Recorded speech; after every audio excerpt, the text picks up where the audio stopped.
Good afternoon, everyone. This is Ann Wallace from the Financial Services Roundtable, and I'm delighted to be here today with you to bring you a very special webinar on getting ready for CFPB Supervision. I'm sure you all know that the CFPB is expected to release its final rule in the next couple of months dealing with the supervision of the larger participants in the non-bank auto finance market.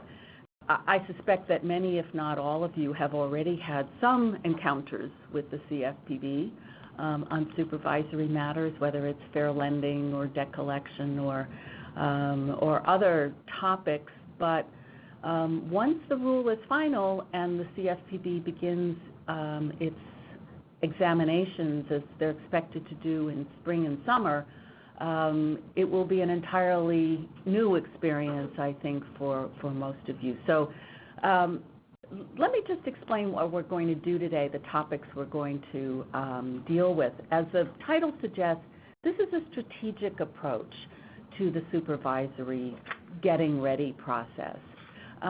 We are going to talk about some specific issues, but we're also going to talk about the broader concepts of, just how to approach supervision from a management perspective, from a budget perspective, from a, dealing with your board of directors, dealing with, just the organizational implications. And that's why we structured this webinar to bring together so many unique skills. We have lawyers, we have consultants, we have legislative experts, and we thought that this was this combination of skills, this sort of blending of various perspectives, would be the most valuable to you. Well, we'll move right past the speakers because I'm sure you know most of us. But here's the agenda, here's the issues that we're going to cover today. And we're going to start with this whole concept of a compliance management system. What is CFPB looking for? What should you expect? What are you building toward? And so our first speaker is Linda Gallagher. But when I introduce each speaker, you should know that this is not going to be talking heads. This is going to be a conversation. I am going to be, inviting them to other speakers around the table here to jump in and share their perspectives. And I hope you will ask questions too. You can go to the chat box section on your screen and fill in a question, and we will try to answer them as we go along. And we've also left some time at the end for questions. The final thing I'm going to say before turning it over to Linda is that this webinar is being recorded, and so it will be available later to view again. So Linda, why don't you just set us up, set the stage for a good compliance management system. Okay, I was about to say good morning, so showing you where my focus is today. So good afternoon, everyone. Before I talk about thoughts around what is a good compliance management system, I think it's probably just worth sort of setting the stage to say what is a compliance management system.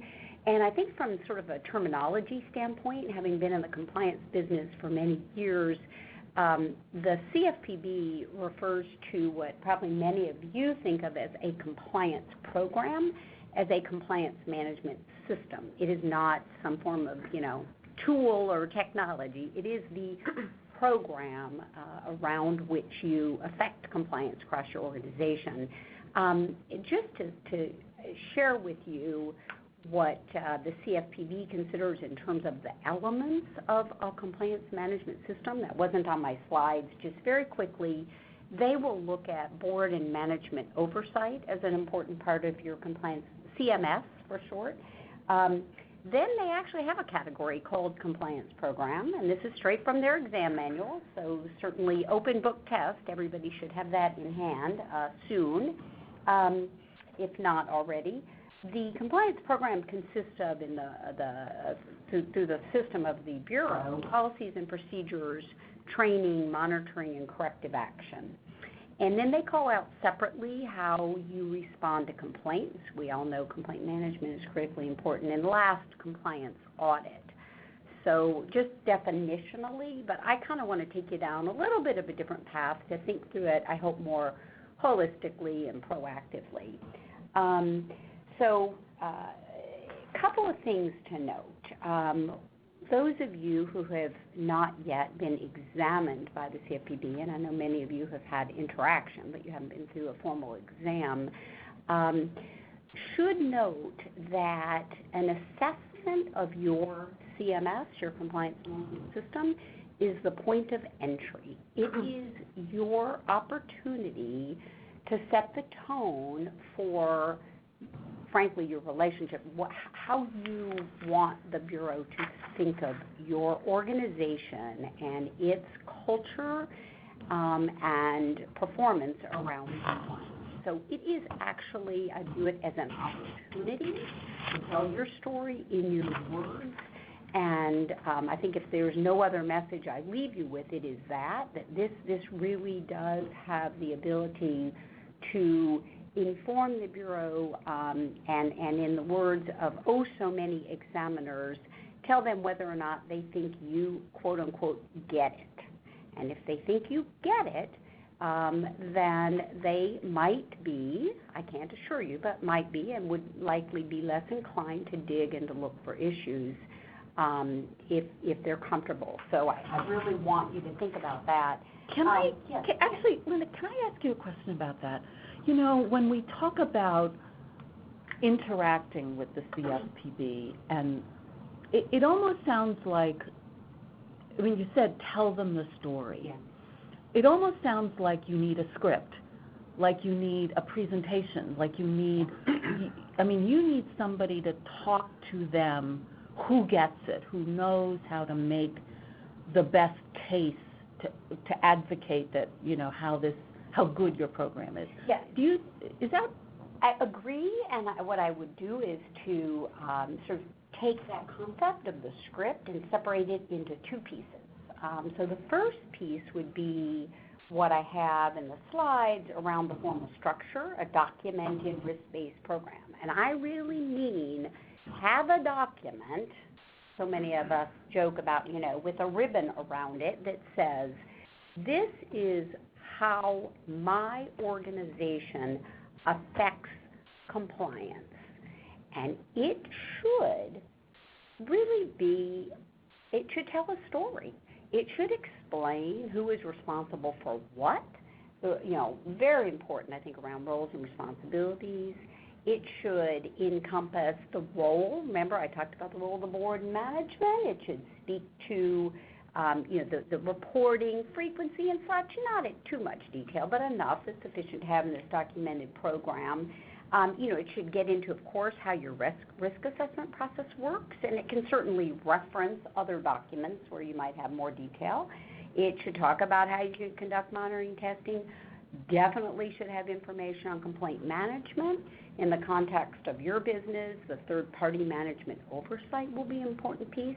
I mean, in other words, somebody should be able to pick up this document, the documentation of how your compliance program works, and it should help them understand the who, the what, and the how you affect compliance. So that would be one piece, Anne. But I would say in addition to that, we talk about being ready. We strongly encourage you to also have a document that you can use to talk about your business to the Bureau and hopefully before they show up to conduct the exam. And we can talk in more detail whenever you'd like about, you know, sort of maybe how one might stage that. But that proves to be a very effective tool to say, this is our business. We want you to understand what we do, where we do it, et cetera, that would, you know, be complementary to that documentation. Can I ask you something? This is Allison Baker.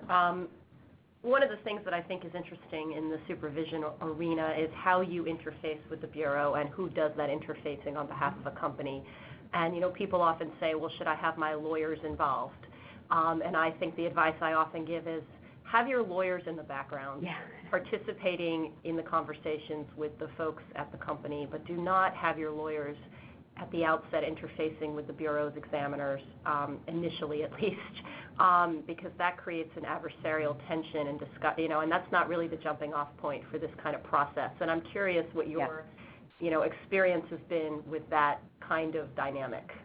Excellent point, Allison. Couldn't agree more. Have the lawyers in the background. I will say to compare and contrast the CFPB to banking regulators that some folks might have had dealings with over the years. I'd say a higher risk in set of interactions, and therefore having your lawyers in the background and aware, very important.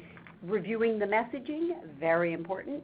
But I would suggest and have seen very effective interactions and relationships, if one can call an early interaction a relationship.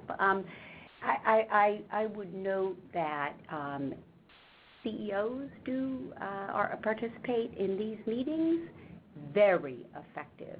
Senior heads of business areas, very effective. Certainly need your chief compliance officer, general counsel, whoever it might be that can speak to the program, but to show literally the tone at the top and an awareness at Bureau, et cetera, I think is best practice. I don't know if you have other views. I completely agree. I think having a collegial relationship, and also one that shows, look how important we see this as being. Our very top people are in the room when you show up CFPB to articulate to you our company's values writ large and how important we think compliance is. That's absolutely something the Bureau, especially if you're first undertaking an examination relationship, and that's often the case, and certainly the case with our audience here today. And I would note as well, I made a comment about not necessarily waiting for an exam to actually kick off. The advice, I think, and if anybody disagrees, speak up, but I believe the best advice is frankly be assertive and proactive around establishing that interaction with the Bureau from an examination standpoint. As I said, many folks probably have already had some other dealings. We can't change that now. But from an examination standpoint, what we believe to be best practice is reach out, certainly in advance, to the regional director's office and request a meeting where, again, it would be great if the CEO would show up and whoever you select and start that discussion, setting the stage, telling your story about your business and hopefully proving the point that you get it around compliance. More often than not, that's been effective, and they accept those meetings. Can't guarantee that they will, but certainly would recommend that you do that in advance of an examination. Obviously, we have a number of clients, and I'm sure everybody does, who also will take the time to interact with folks from a policy standpoint in D.C.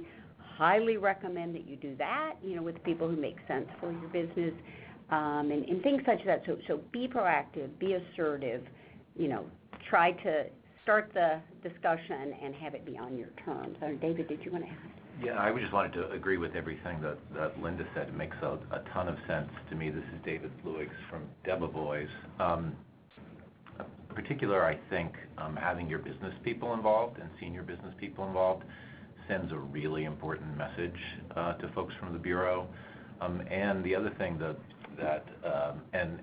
I will say, for folks who have not been supervised in this kind of way previously, I can appreciate that this may be difficult, and that this may be a change for some folks. And so those of you, especially who are on the front lines of compliance, I think that's who are going to be dealing with the Bureau exam staff. I would encourage you to take Linda's advice and socialize this throughout your organization, especially with your senior business people. It's going to be, for good or ill, part of their job to help manage this relationship going forward. And the other thing I would just second is Linda's point about, again, and let me say, I appreciate this may be counterintuitive and may be difficult for some people, but active, proactive engagement is more. There are no guarantees in life, and I know, and I appreciate that a lot of people maybe. For a lot of people, the Bureau may be a little bit formidable, but proactive engagement is sort of one of the better. It's more likely to lead to better outcomes. And David, let me just follow up on that point about the transition from the kind of supervision that this audience has been experienced with to what they can expect with CFPB. And I know some of you work with companies that were not regulated by the banking regulators before, so hadn't been in that national, supervisory mode. So what are some of your observations about the challenges and, what's different from going from a state, mostly a state-based or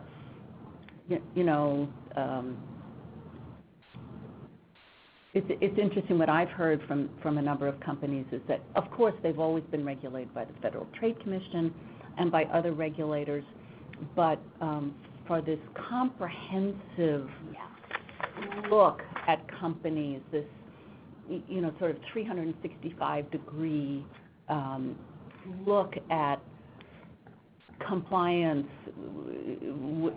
consumer-centric compliance that looks at all kinds of relationships that were never typically looked at by.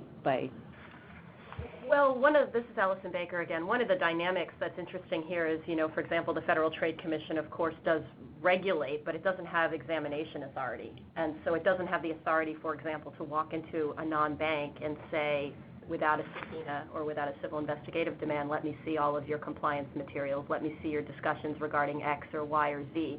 That is unique to the Bureau.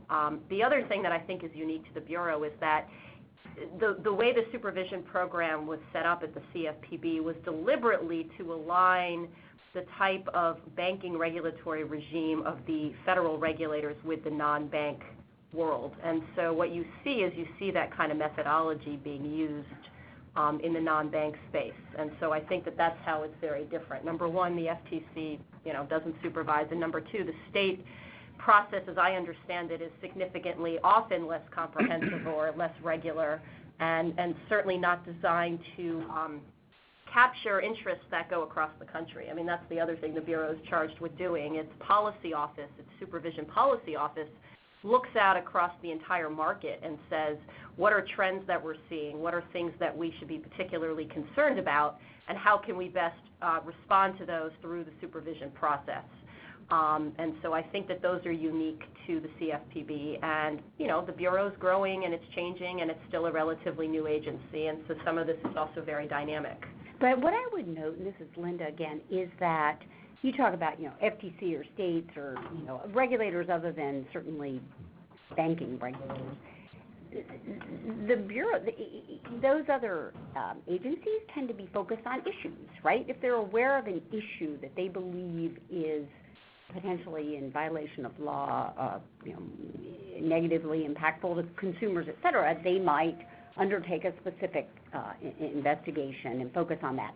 The difference here is the Bureau is going to come in very methodically, routinely, periodically, et cetera, and focus on your business and how your business impacts consumers. And if there's nothing else I say, I think that point about the way they risk assess companies, they'll do a risk assessment before they undertake their CMS exam, and it will, again, look to their open book test manual. They'll tell you how they do it, and they're going to focus on their assessment of the risk that you pose inherently to consumers. And that's an important point to focus on. But they will be back. They will come in. They will do their CMS. The CMS will inform other targeted reviews that they might do at the same time in specific areas around specific issues. And that might happen, and that tends to happen at the same time as the initial exam. But then they will be back, depending on what they find, and they will be back routinely focusing on your CMS. They will expand their reviews if they only target certain areas. Rest assured, the others will be visited within due course. So it's structured, it's periodic, it's a given, unlike these other agencies. So that'd be a big point. Before we move on, Linda and others, one of the things that really intrigued me about this discussion of good compliance system is the focus on metrics. And here on this first slide, you have compliance performance, and also on our next slide, data-driven, analytical foundation to support your business practices. Now, just take a minute and share with the audience what you're talking about here. I'm going to start with something I don't think you're asking me to say, Okay. and then I'll get there.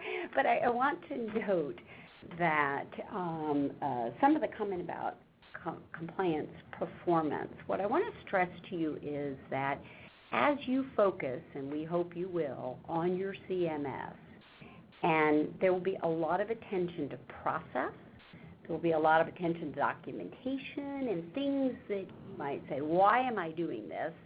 And I'll tell you just because they need to pass that first test. But what happens at times is I think people lose sight of the outcomes, and they're so focused on the process. They have this great program. They have all this great monitoring and testing going on and whatever else they're doing. And it costs a lot of money. And it costs a lot of money. It takes a lot of time.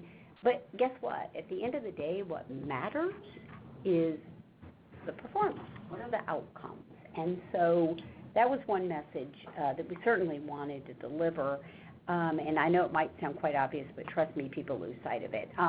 So then around the some of the other comments with respect to data and some of those points. First, the CFPB prides itself and has in its examination manual the fact that they are data-driven. They certainly focus on as much data as they can matter. What's the most discussed topic around data with respect to the Bureau is complaints, right? It's their whole complaint portal and the fact they encourage people to complain to them directly, and they'll be looking at your complaint data and so forth and so on. So certainly complaints, and having an effective complaint management program and knowing what those complaints are stating about your business and your services and such is critical. But it goes beyond that. I mean, any areas that lend themselves to analysis by way of data are areas that you should be engaged in assessing. I mean, obviously, ones that many folks dealt with already, fair lending. I mean, what's one of the first undertakings there would be to conduct a quantitative analysis, and it applies across other areas. So, I mean, that was the key point. Was that I could go on, and I'm sure others have things to say, but where possible, use your data and what that data tells you about your business and outcomes to inform your risk profile and to inform where you need to, make enhance or change. Could be telling you something about the need to clarify terms and conditions around an offering. There are just many uses of that data, but the Bureau will use it. You too should. Your emphasis on data is a perfect segue to fair lending. So let's just go to the next slide. And as we said at the beginning, we're going to cover a couple of specific areas and fair lending, debt collection, and add-on products that are likely to be hot topics for this audience. So we're going to start with Seth Rosenthal, who's going to talk about fair lending. So, Seth, Sure. You're on. Sure. So we're not going to get around to the first slide quite yet, because before we get into what your compliance system for fair lending ought to look like, you really ought to know what the regulators have been looking at in the last few years. And I know that this webinar here is focused on what the CFPB has been doing since its inception several years ago. And in the last several years, before supervision's about to start, but the enforcement arm of the CFPB obviously has been looking at the indirect auto lending industry for a while now. But before there was a CFPB, there was the Civil Rights Division of the Justice Department, of which I am an alum, and the Housing and Civil Enforcement section in the Civil Rights Division has at least sporadically looked at the indirect auto lending industry over the years and reached 2 settlements back in 2007, so several years before the CFPB came into existence, that targeted discretion in dealer markups. And so what the CFPB is doing now is really a logical extension of what the Justice Department was doing, at least on an episodic basis, before the CFPB came into existence. This is what the Bureau is looking at now. It's really looking at, in the auto lending industry, the same kinds of things, the same decision points that it has been looking at in the mortgage lending industry, and that both banking regulators and the Justice Department has looked at for fair lending purposes in the mortgage lending industry for many, many years. The first thing it's looking at is the decision to underwrite, loan approvals and loan denials. That's the first thing. And then the second thing it's looking at is pricing.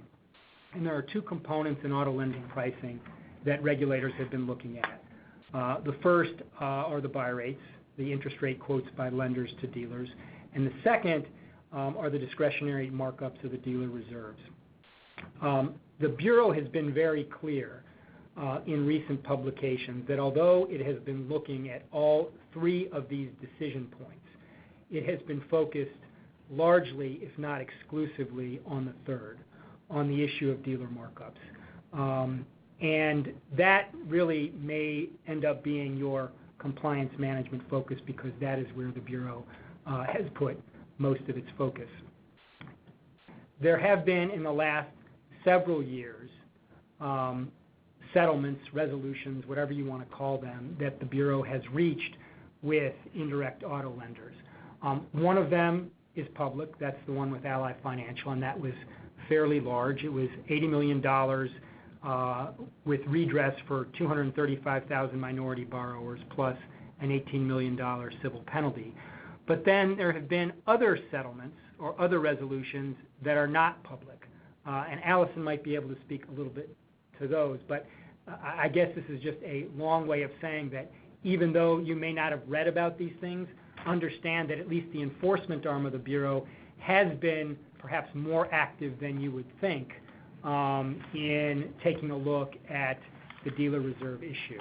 Allison, I don't know if you've got anything more to say about that particular issue and these non-public resolutions that the Bureau has reached with auto lenders. So, thank you, Seth. So the Supervision Office released in summer of 2014 its Supervisory Highlights booklet, which it releases every quarter or so, and that particular document focused on the Bureau's supervision efforts to date in the indirect auto lending arena.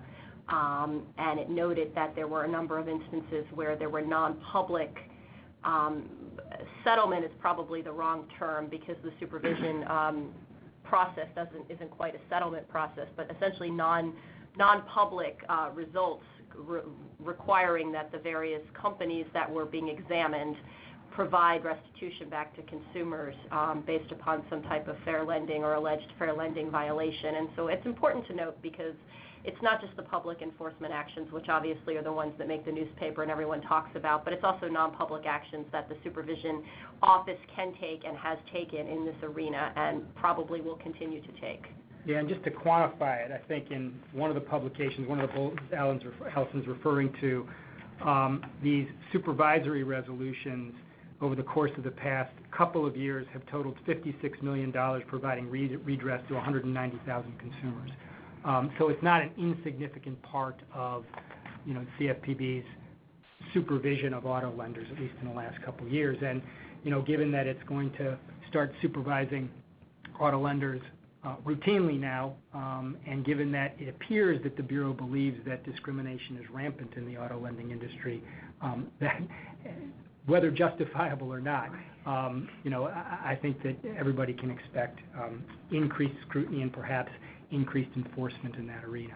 And if I may just interject back to kind of the beginning and the CMS and, why you take the time to document your program and show the Bureau that you get it, it can and has proven to be helpful in with respect to outcomes. So you talk about some public, some not public, and this is not to suggest for a second that this had any bearing on, one, in this context being public. I think the Bureau wanted to make a public statement that I strongly believe, but, I just will note that we do see, cause and effect and benefit from having what the Bureau believes to be a robust program around how you manage compliance, all matters of compliance that affect your company, certainly not just fair lending, and that can be helpful and can hopefully cause any issue they might find to be settled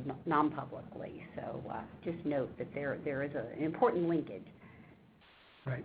And what the Bureau and what DOJ have looked at in the past to determine whether your compliance management systems are up to snuff really provides a guide for what you can expect the Bureau to look at when it begins its supervisory examinations.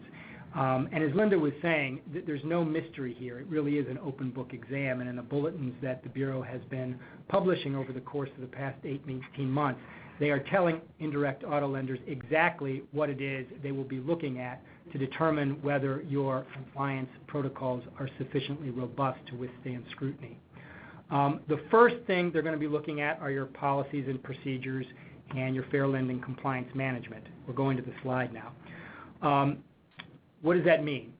First, it means they're going to be taking a look at how much discretion you as an indirect auto lender provide to the folks working in-house in terms of making underwriting decisions, and how much discretion you provide to the dealers whose loans you buy with respect to how they're pricing their loans and how they're being compensated. That's the first thing that they're going to take a look at, is how much discretion is given. And we'll get into some detail, into more detail in a few minutes about just how much discretion the Bureau believes is appropriate.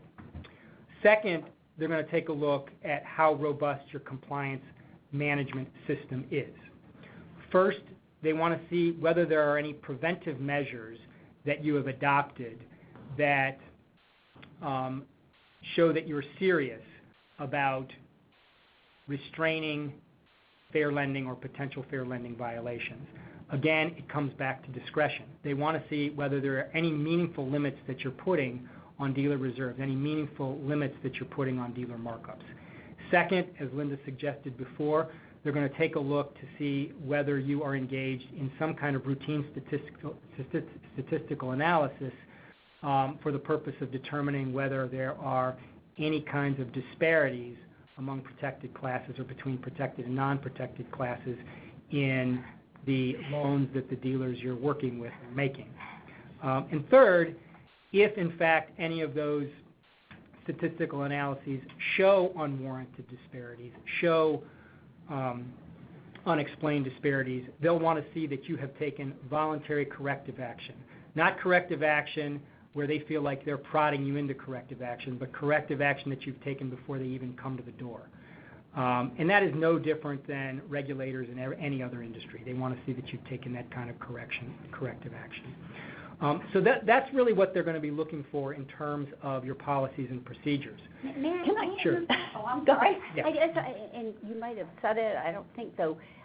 With respect to the routine monitoring that you'd be expected to do with respect to your dealers, and again, taking the data that you have and determining if there are differences that are of concern, and focusing on dealers and, what action are you going to take with those dealers? I mean, I'm sure many folks on the phone been engaged in discussions.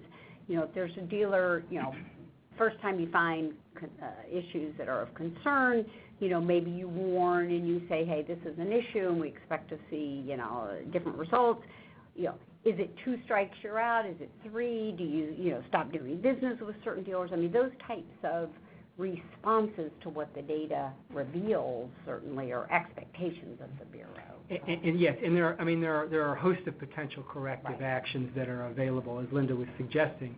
And again, there's really no mystery about what the Bureau expects you to do, because in a bulletin that they put out, or supervisory highlights I think that they put out last summer, they're very explicit about exactly what kinds of options you have available to you as a lender for imposing restraints on dealers that might have gone awry. One thing is, just reinforcing the fact that, even though the dealer may have some discretion to mark up the interest rate, to let them know that they have to do so on a non-discriminatory basis. That's the easy thing. That's the no-brainer. But there are other things as well, and Linda mentioned some of them. They can start to put limits on the amount of dealer reserves that they're going to pay. They may decide not to deal with markups anymore at all, and just pay dealers some kind of flat rate for every single transaction that the dealer engages in. There are other things as well, which are escaping me right now. Ann, go ahead. Well, I had a question, Seth, about the voluntary corrective action. There's been a lot of talk from the CFPB about, voluntary reporting, where you let the CFPB know that you have this issue. So what is the timing of that? How are clients working with, finding a violation, reporting it to CFPB? Well, that's an interesting question. I'm not sure one that I've thought of. I mean, this is one part of my practice, but a small part of my practice. I'm largely a white-collar lawyer. And in that regime, especially for government contractors, there are mandatory disclosure requirements. So you've got to do it. And the question here is, do you do it when you find a violation or potential violation, and when do you do it? And PR is about to weigh in, so I'll be quiet now. Hi, this is PR Stark from Promontory. I think it's a sensitive and delicate dance. When you see something in your internal data that suggests a problem that warrants the kind of voluntary corrective action that Seth was discussing, I think it's true in the fair lending context or in any other context where you might self-identify an issue. And I think it's really only possible to sketch it in broad brushstrokes. There are a lot of individual facts and circumstances that will make companies choose different pathways here. Obviously, as soon as you are on notice that you have a potential issue, you want to balance care about the record you create with recognition that a full and thorough investigation is important.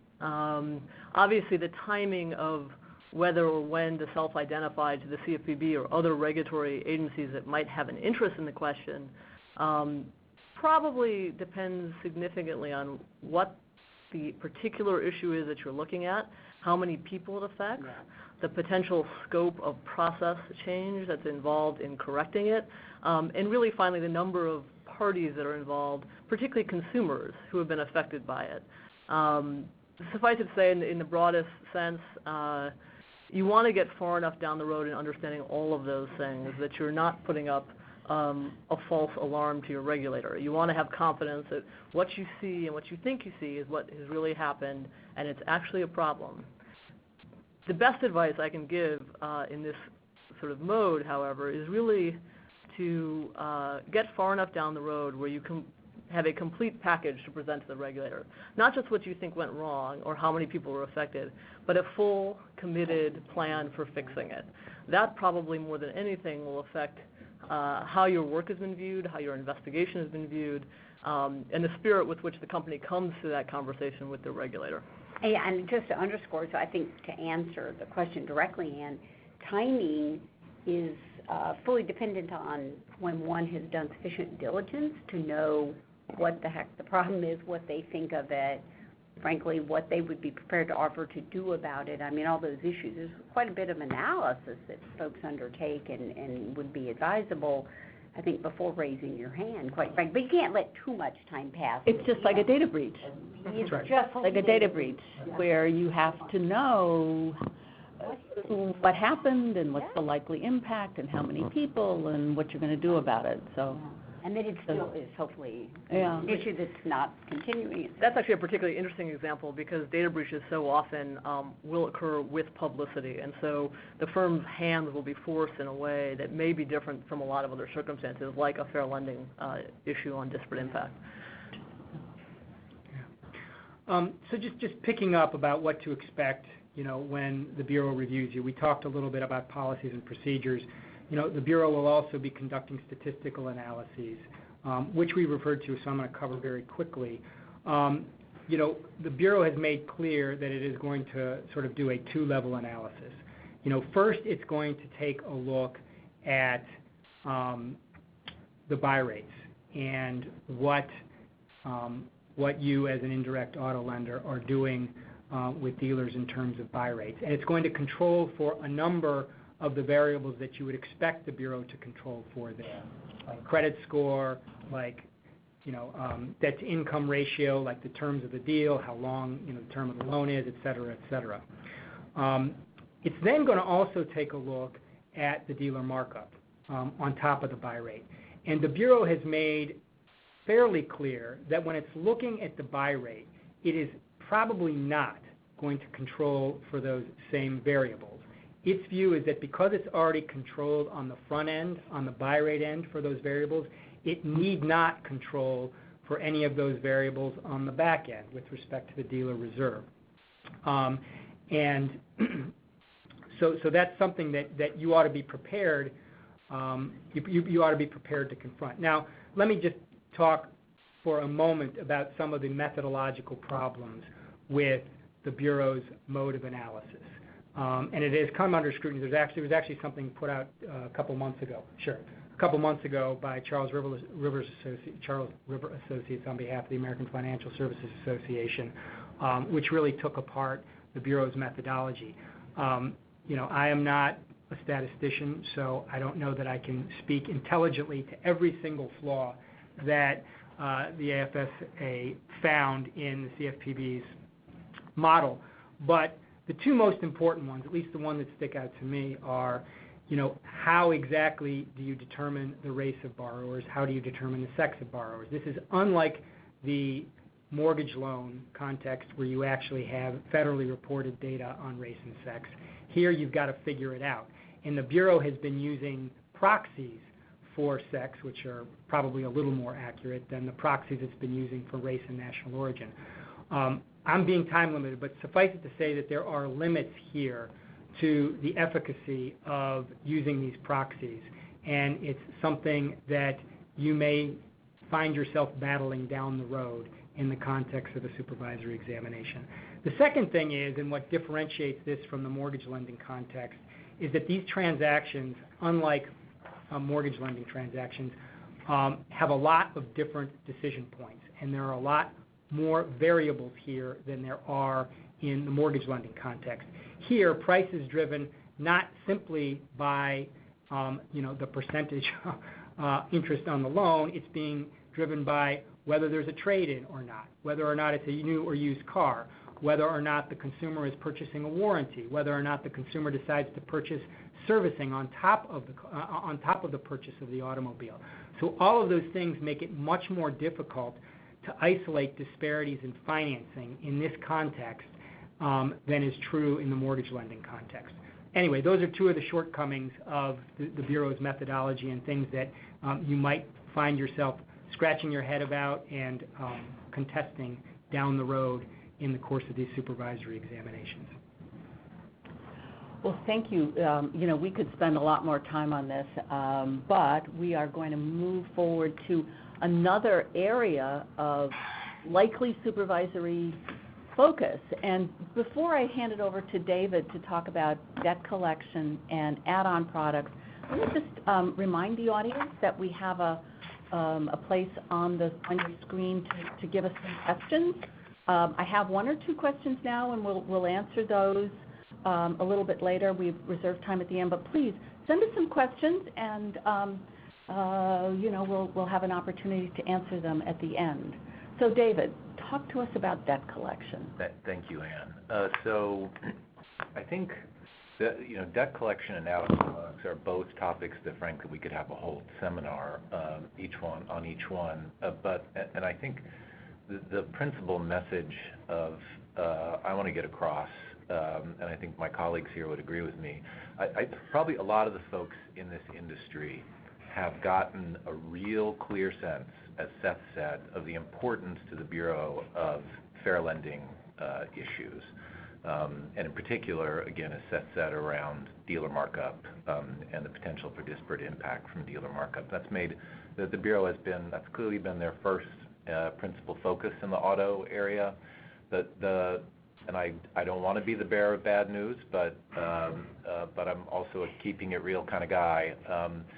These other two areas that we're going to talk about are areas that the Bureau also cares about very deeply and about which they have a ton of experience.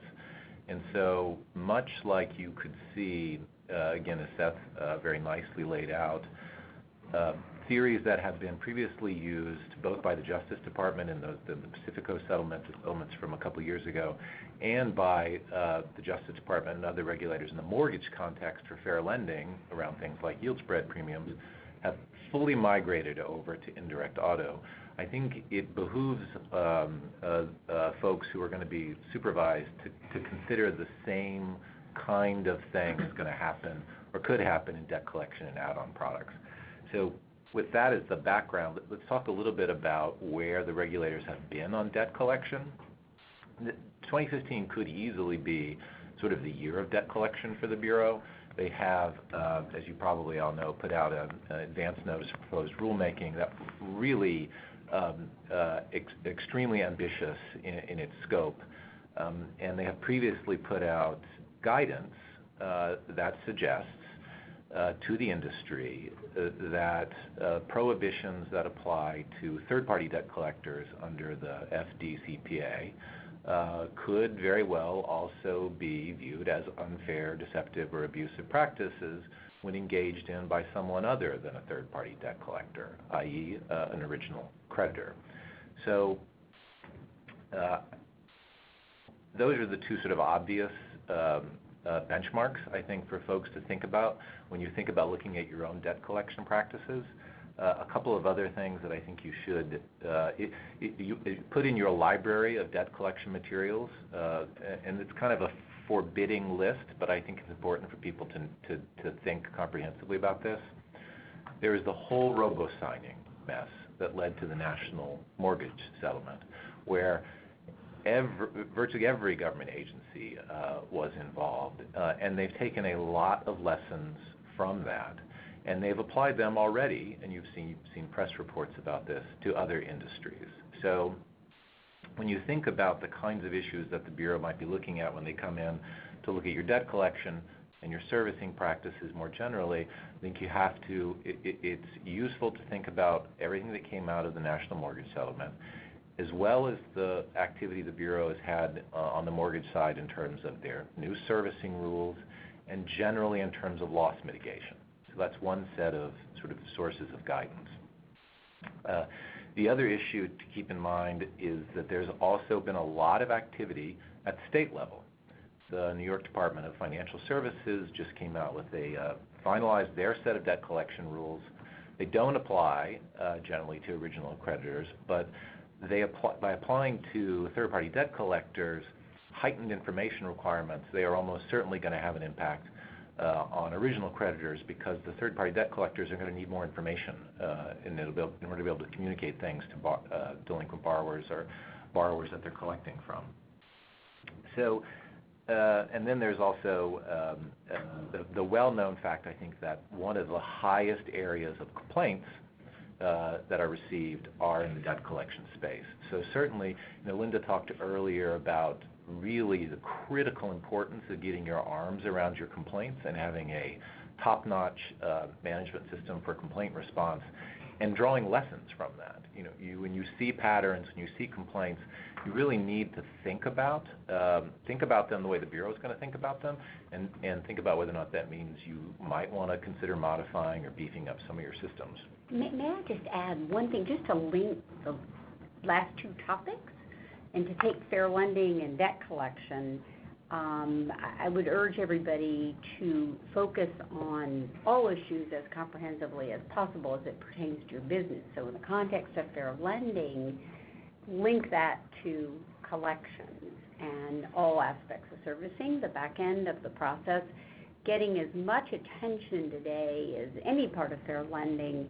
I've been with a client of the last few weeks who has an active matter around this very topic, and so think about that. And the Bureau hasn't gone there, the OCC wouldn't apply in this context, but the OCC, I can tell you, is pushing national banks, expecting them to have done statistical analysis as it pertains to fair lending in the context of outcomes with respect to servicing. Did you foreclose? Did you do a short sale? Did you offer loss mit? Whatever. And so just sort of stay tuned, but don't forget the life cycle, and all these issues have applicability. Generally, most of the issues have applicability across the spectrum. I wanted to build on something that David was saying. This is Allison Baker. One of the issues with debt collection, which is front and center in everyone's brain, is your relationship with your debt collectors, the service providers. And how do you manage that relationship, and how much due diligence is an examined entity required to show it's undertaken with respect to its service providers? And we could spend the next 4 weeks doing nothing but talking about that issue. And the guidance that the Bureau's provided, frankly, isn't super significant. And so a lot of this is kind of looking and saying, how much due diligence do I need to do to satisfy myself as a company that my collectors are complying with the Fair Debt Collection Practices Act and all of the attendant conduct that could be called UDAP violations. And I'm curious, David, what you are seeing in this arena, because what I'm constantly asked by clients is, how do I know how much due diligence I'm supposed to do? And, the answer is, I think you need to do enough due diligence to satisfy yourself that to the best of your ability, your service providers are complying with the law. And you need to satisfy yourself that you've done a good job of taking notes about your due diligence and actually marking down the protocol you use to do this due diligence. It's not enough to do it. You need to show you've done it. And in the debt collection space, I think that that's super important. Yeah, absolutely. That's a terrific point, Allison. And frankly, it's just this is another area that's gonna be very challenging for people. I would answer your question in a couple of ways. The first one is, again, this is not pleasant news, and I hate to be the bearer of bad news, but the first point is there is a high likelihood that the Bureau will hold you responsible for someone they view as your service provider. If they have made one thing very clear in numerous enforcement actions, it's that if they're your service provider, you're basically responsible for them. So that's kind of the North Star for this, which is to think to yourself, it's not just a question of, well, what should I do? Think about it that you're going to be responsible for them, and then you got to ask yourself, well, what can I do given that I may be held responsible? And beyond the due diligence, right? I mean, I think I say to everybody, the due diligence is critically important because you can document you made an informed decision. But what about after you do the deal and you decide to engage in, this is now a party, with whom you're doing ongoing business? What about the monitoring and testing, and learn from expectations around fair lending issue you've dealt with? And of course, David, you're going to talk about, I think somebody's going to talk about, add-on products would be very pertinent there. So we could have just called out third-party oversight as one of the sort of areas of great focus by the Bureau and by all regulators. They have guidance bulletins. I mean, again, go to their website, pull this stuff out, read what their expectations are. But again, it applies outside of it's not just a debt collection issue, is my point. There's actually a specialized issue in auto finance that bears noting, and it really underscores the point David made about the likelihood that CFPB is going to hold lenders accountable for service providers. Obviously, in the debt collection space, you're talking about a relationship between a service provider and a lender that is rather direct, but in other aspects of the way auto finance works, you may, as a lender, be responsible for not just your service provider, but your service provider's service providers. And this actually points us towards what I think is going to be our next topic, which is add-on products, where it may be that the design of those products, the delivery of those products is really controlled by dealer-level decisions and will often rely on companies that have a service provider relationship directly with the dealers rather than the lenders. And yet, I think, again, to be bearer of bad news, lenders may well find themselves, in the context of exams, looking down that chain towards the vendor of their vendor. Yeah, this is challenging stuff. I think folks, but probably some of the folks on the phone have a sense from the fair lending context of Linda asked Seth earlier about, well, what do you do to control your dealers? Because you may be looking at, it's a similar kind of context here, which is, and these are not easy questions, but there are questions, I think, and they depend upon the facts, but the bottom line is that high likelihood that you'll be held responsible for people in this situation, and so you really do want to think hard about the right controls you can have in place. In the debt collection context in particular, I would just mention two things, both of which you put on the slide. One is that data integrity is really critical, and so whether you've got, I know debt sales aren't as big of a deal in this space as in others, but if you're selling debt and what kind of information goes to the buyer of the debt, or more likely here, if you're dealing with third-party debt collectors, one thing that you will clearly, regulators will clearly look to you to be responsible for is that you're giving them your best information. That's sort of a no-brainer from their perspective, and so that if they're very concerned about whether or not when third-party collectors are going to borrowers that they have the right information, rate, balance, fees, and so that's a critical one. The other one is service members. There's a whole set of issues around compliance with the Service Member Civil Relief Act. Hugely important area of compliance. I urge everyone to make sure that they are up to speed on that they feel comfortable with their controls around that, with their ability to check the National Military Database, and so that they feel like they've got that fully under control. The last thing I want to mention, again, I think it's probably not as critical for folks here, but you're going to hear more and more about it, which is controls around time-barred debt. I put that in the other category. Bureau cares a lot. There was just an appellate decision the other day where the Bureau and the FTC had filed an amicus brief and got the Sixth Circuit to agree that you can't send certain types of settlement letters to folks for whom where their debt on the statute of limitations has run. That's a violation of the FDCPA. So if you have any activity around debt that has the statute of limitations has run, you got to take a lot of care around that. I think that's probably enough on debt collection. I mean, well, let me throw one. Okay. Or not. It's not really debt collection, but it's more servicing related, and it is another area that the Bureau is very focused on, and that's not FCRA, but FCRA. Yeah, absolutely. So, in particular, your obligations as a furnisher of data to the credit bureaus, and your obligations with respect to disputes. Both of them, the Bureau has put out a lot of information on. That's another area I think where, frankly, the agency sees room for improvement in the industry, and there's likely to be a lot of scrutiny there. Okay. Well, you get to carry on, David, with add-on products. Okay, I'll start, but I'm sure everybody has We all have stories to tell about add-on products, yes.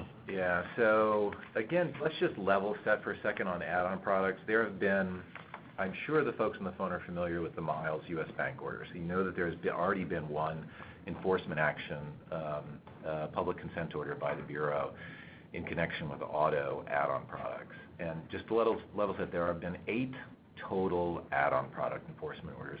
And I should have added up the dollar numbers because it's a frightening number. Yeah. But it's in the several hundreds of millions that the Bureau has ordered. Yeah, well, it's well above several hundred. Yeah. It's a lot Yeah. of money. Individual ones. Yeah. Close to $1 billion. Yeah. Yeah.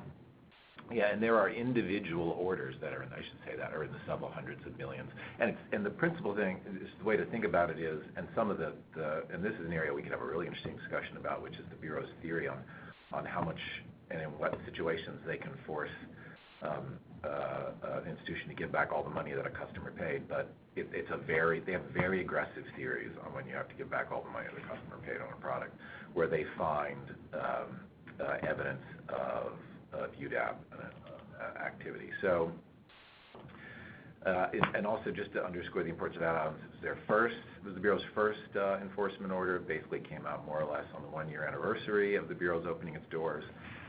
They put out the bulletin on the add-on products, which I'm sure you've all looked at and puzzled over. And when the bulletin came out and when the enforcement order came out, the director specifically told people in a press conference that he expects institutions to be reviewing their add-on products and ensuring, especially the marketing of add-on products, is consistent with UDAP principles.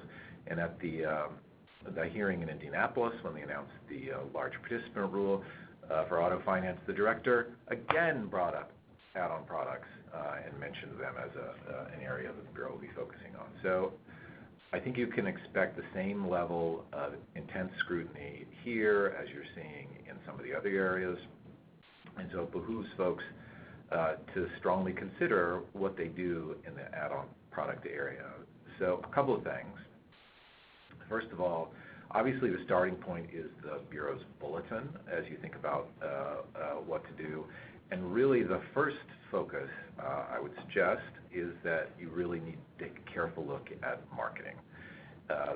The vast majority of the concerns and the allegations in the consent orders center around whether or not consumers are being whether or not there's potential that they're being misled about add-on products. So in an auto situation, it's interesting because the auto add-on products are different than the credit card add-on products that have been the principal focus of concern, in that you have both some products that are very similar, like credit insurance type products or substitutes for credit insurance and gap and things like that. But then you also have sort of what I think of as the car products, right? Like the vehicle service contracts or other types of service contracts, tire and wheel, things like that. I think the director specifically brought up undercoating, believe it or not, in the Indianapolis hearing. So you've got all of those, and there's no doubt, I think, that there's going to be a lot of pressure and a lot of scrutiny around whether or not when a consumer buys that product, they really understand what they're getting, and that means in these products, I think, more than anything else, eligibility for benefits and what the benefits are. So, and this is Allison Baker, how those benefits are described to consumers is absolutely mission critical. If you look at every single add-on case that the Bureau has brought, it's been based on unfair, deceptive, and/or abusive acts and practices specifically focused on deception, specifically focused on the marketing of the product, and even more granularly focused on the way a particular product is explained to a particular subset of consumers. The Bureau is very focused on those issues. They look at everything from your marketing products, your telescripts, to the extent that these things are marketed over the phone, the way that a consumer is understood to, be told about this, and it can't be stressed enough that whenever you're selling these products, that is really mission critical. Gap is the focus of a lot of the auto add-on products. We saw that with the one matter that's been brought, and I think the Bureau will consistently focus on Gap. It will obviously also focus on, as David described, the car-specific products, but their focus is going to be a lot on Gap because Gap is closest to the type of add-on products that you see in the credit card space. And if I could add to the mix as well, you talked about the clarity around the product and such, but does the consumer know they've purchased the product? Right. And that was definitely an issue in the credit card add-on product space, and certainly, would need to be considered here. And so, ensuring the consumer knows what they bought, and frankly, having documentation. I didn't say something in the beginning, and I should have. The regulatory sort of golden rule these days, if it isn't documented, it didn't happen, is sort of the way they think about the world. So I urge you to think about areas like where there could be questions and having the documentation of the consent of the key. And there's one more element, this is Anne, that I wanted to add to that, and understanding the product, did they know they were buying it, and how do they get access to it?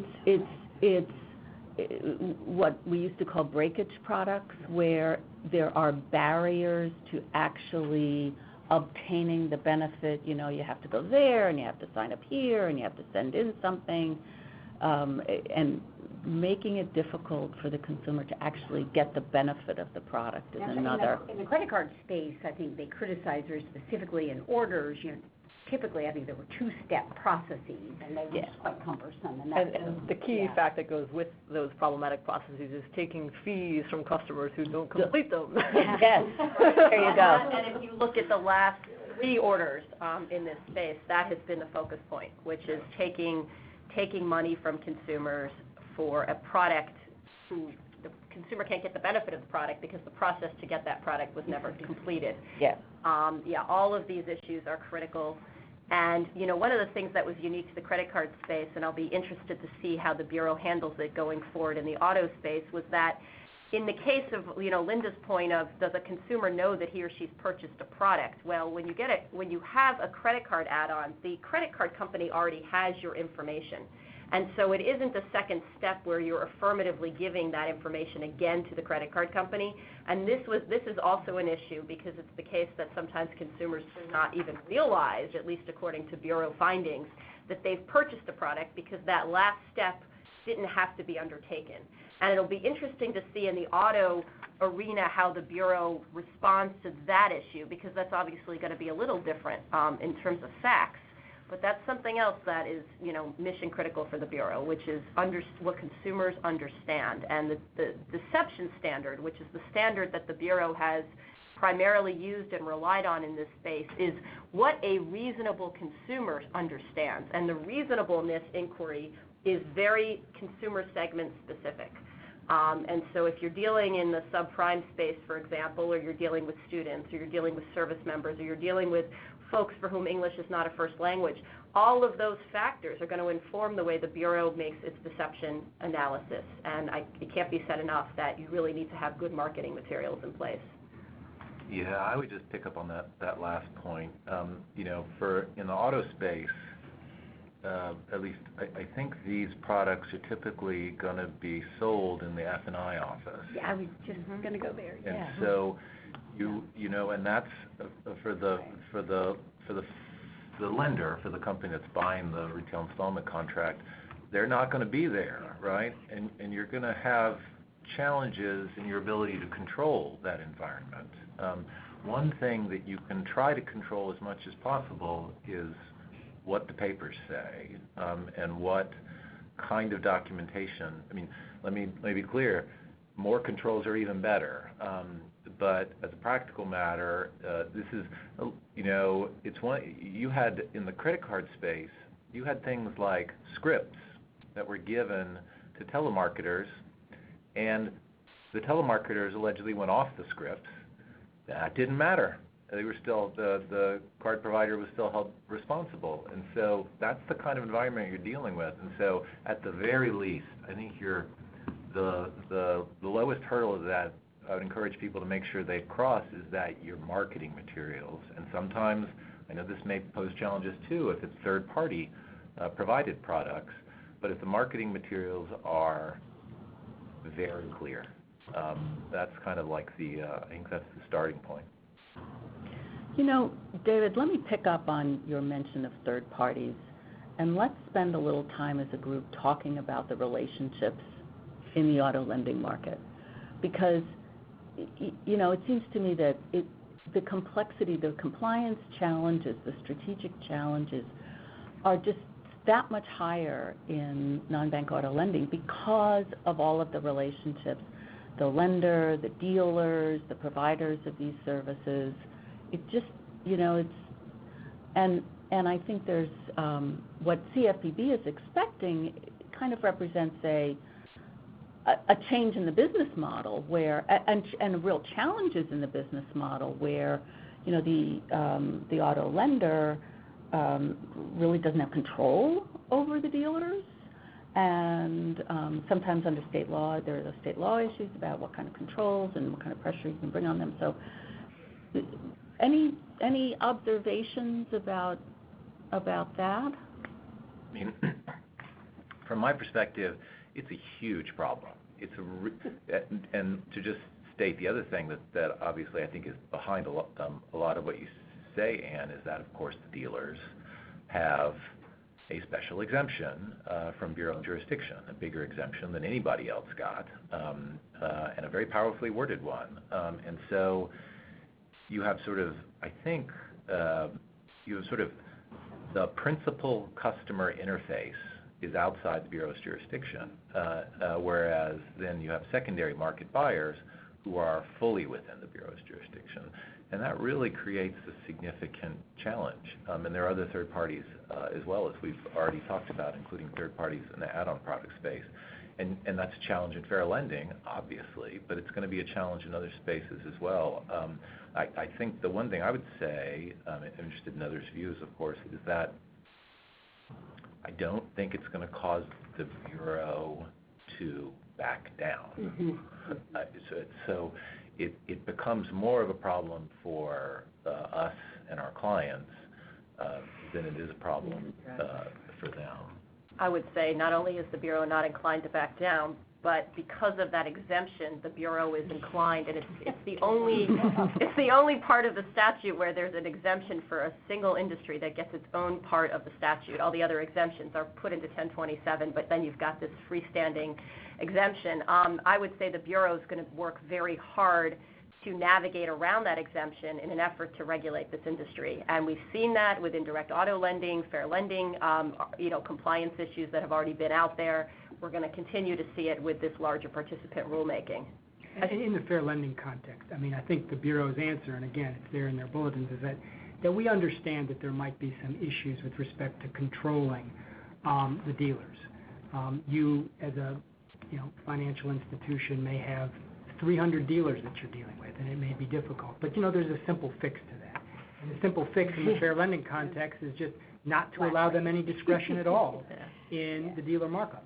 Don't let them mark up the prices. Pay them a flat rate for every, loan that they make, or pay them a percentage of every loan that they make. And that should eliminate the need for some kind of really intense monitoring of the dealers that you deal with. So I'm not suggesting that's a good business fix. I'm just saying that the Bureau's regulatory view is that at least on the fair lending front, there's an easy way to control dealers. Right. I have heard Director Cordray say many times that it was Congress just made a mistake, in granting the exemption for auto dealers, and I'm going to use that as a segue to introduce Georgette. Very quiet. Yeah, that's a great segue to my introduction. Hi, everyone. I'm Georgette Sierra with the Financial Services Roundtable, and I'm going to change the gear a little bit from the regulatory focus to the legislative focus.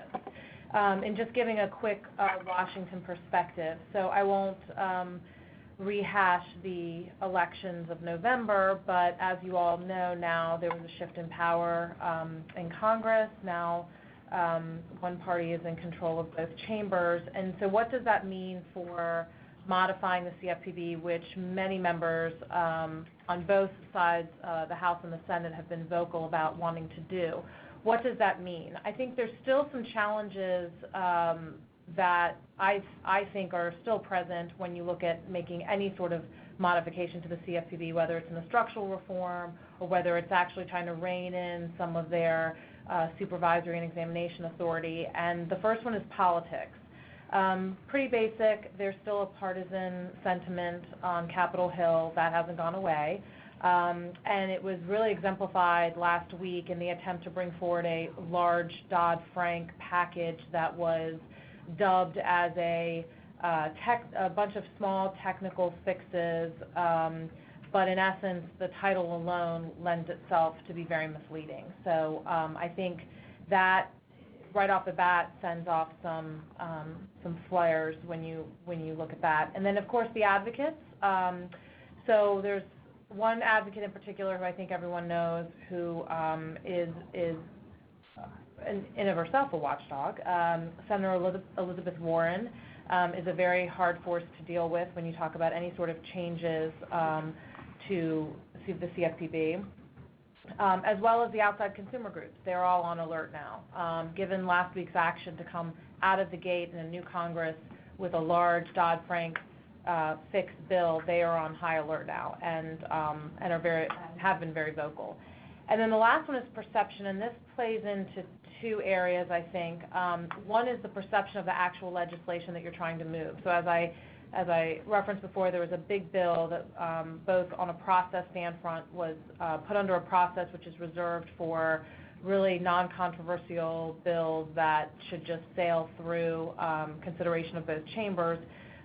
This bill was put under that process, and so that that raised some flags, as well as the perception of making changes to the CFPB in of itself.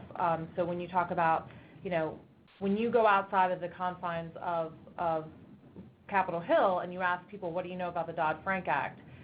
They're not going to know about the swaps push-out. They're not going to know about Volcker. They may, but probably not. The one thing they're going to say is there is this great new agency that was created to protect me from the big bad actors on Wall Street and make sure that I'm not being sold deceptive products and there's no deception,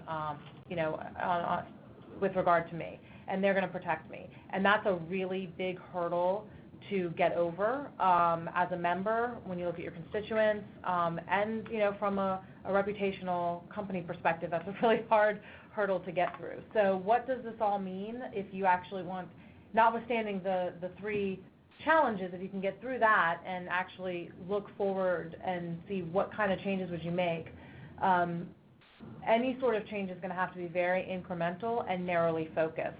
So a good example would be perhaps changing the structure of the CFPB from a director to looking at perhaps a 5-person commission, which actually was in the House version of the CFPB legislation when it was created, but then in conference it got switched back. And former Chairman Barney Frank always used to say that he was supportive of this, and many other members were supportive of this. But even something as simple as that, bundled together with a lot of other changes, and some of those changes, the cost-benefit analysis that has become highly toxic. Even a change of putting the CFPB to actually have to issue regulations and not guidance in order to move forward their proposals.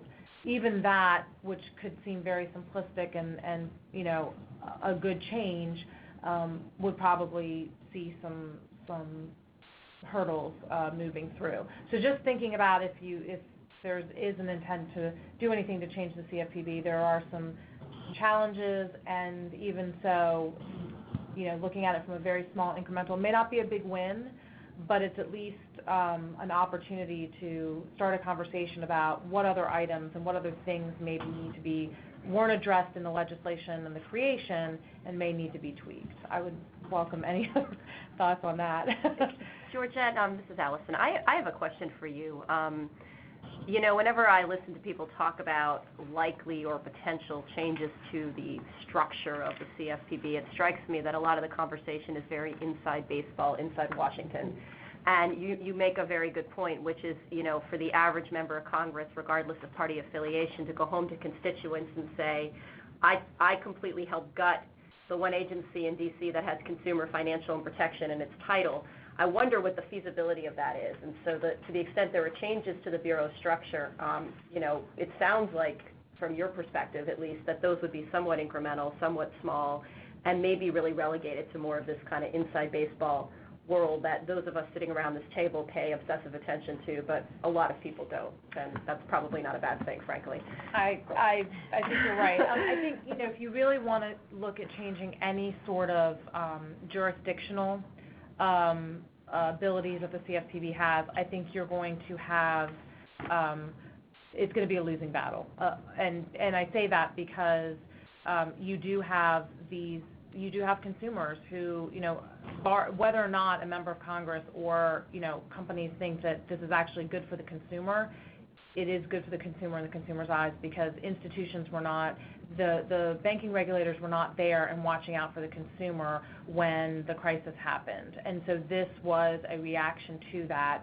And so that is always going to be branded. And quite honestly, you have a very distinct member of Congress now who's been given a very large microphone to keep reinforcing that aspect, and you're not going to get around that. So while bills may go down or a bill may get passed through, Senator Warren is always going to be able to add the vocal aspect and remind consumers, we created this for you, we are protecting you.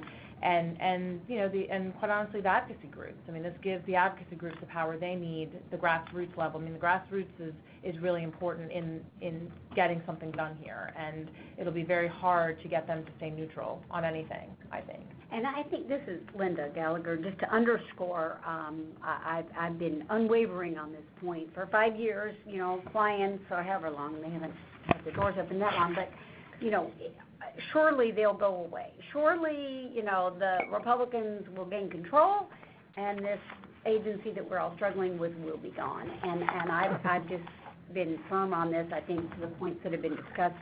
How does any member of Congress, I don't care about party affiliation, stand up and say, protection of consumers in the context of financial transactions, we're good.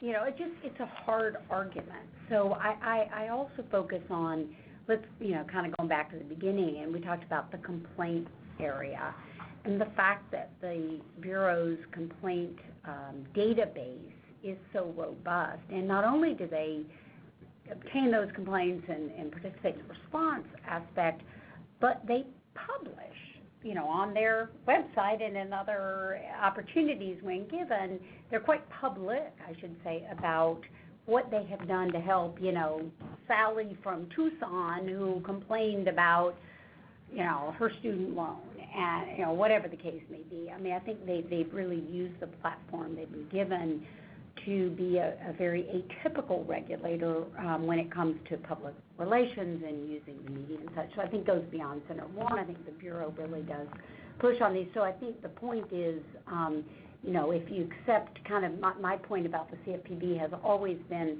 the stages of grief, and I think it's just incredibly important for, as much as I sort of hate to say this, but get to acceptance out of denial. And be proactive, and I really do mean, get back to where we were in the beginning, focus on the part of this that you control, your understanding your business, what risks your business poses, what you can do about those. We talked about some you can't address with your inherent business model and dealers. So what can you do, be proactive, know what the issues are, oversee these third parties, and try to, rein it all in. I mean, I think it's maybe not the best answer, but I think it's kind of a reality check. Well, before we run out of time, let's try to answer some of the questions that have been sent to us. And this question goes back to one of the first things we talked about, which is the role of lawyers and having your business people prominent when you bring in when you're meeting with the examiners. We had a question about, if your organization houses compliance inside the legal department, how do you handle that when you meet with the examiners? And I guess it raises a larger question of, we've all seen in some organizations, compliance is a separate organization. It may report up to the chief risk officer or even sometimes the chief financial officer. Other times it is housed in the legal department. And so this question deals with, if your compliance function is inside the legal department, does that change the way you approach the meetings, the briefing at all? I mean, I'll respond and say, hopefully not, and hopefully you have a designated chief compliance officer. While they may report to the general counsel, and the general counsel wears a variety of hats, the advice would be, to engage in the dialogue with the Bureau, from a proactive standpoint and focused on, speaking their language and their priorities, and talk about risk assessing and monitoring and testing. And don't go in with your, general counsel's litigation risk hat on, which says, we don't want to uncover anything that could be damning. I mean, I just think you need to, even in the context of, where they report organizationally, you've got to engage in a dialogue that is going to be productive with this regulator, and I think that means you've got to be proactive versus, any other approach. Yeah, I would this is David, just to echo what Linda says. I mean, if you've got a situation where you've got someone who's in both a compliance and a legal capacity, hopefully they have a compliance sort of persona. And that's the one that they want to bring to this conversation. And, in an ideal world, maybe you have, even if they are, as Linda says, in the legal department or reporting up to the general counsel, it might be nice if they really were strictly a compliance person, and so they could represent themselves to be a compliance person and talk the compliance talk. Great.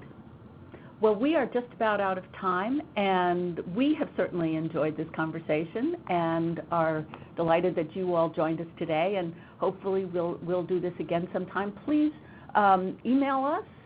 You have all of the contact information for the speakers. I know they'd be delighted to hear follow-up, hear comments, get your questions tomorrow, next week, whenever, and send us some suggestions for what you'd like to talk about next time.